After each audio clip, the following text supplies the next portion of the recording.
एक खूबसूरत फेरी लैंड में एक पिंटरेस्ट से इंस्पायर्ड फेरी रहती थी। वो हमेशा एस्थेटिक चीज़ों से इंस्पायर होती थी। यहाँ तक कि उसने अपना घर और रूम भी ट्रेंड के हिसाब से सेट किया हुआ था। इस फेरी का मकसद लोगों की जिंदगियों में रंग भरना होता था, क्योंकि वो सोचती थी कि रंगों में ही तो जिंदगी गुजारने का मजा है। एक दिन उसने देखा कि एक लड़की जिसकी जिंदगी रंगों से खाली है, वो हर वक्त अपसेट रहती थी और जिंदगी की तरह उसके कमरे में भी कोई रंग ना था। फेरी ने सोचा कि अब मेरा इसकी जिंदगी में रंग भरने का वक्त आ गया है। फेरी अलीशा को जादुई आईने के जरिए से पिंटरेस्ट वर्ल्ड में ले गई, जहाँ हर चीज रंगों और एस्थेटिक से भरपूर थी।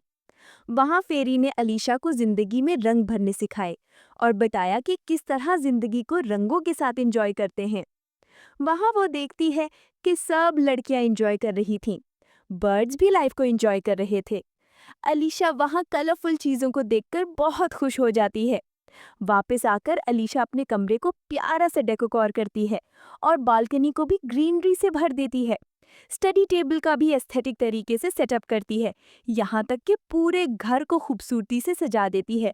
और अब वो खुद का मेकअप भी करती और कलरफुल ड्रेसेस पहनकर दोस्तों के साथ एंजॉय भी करती है।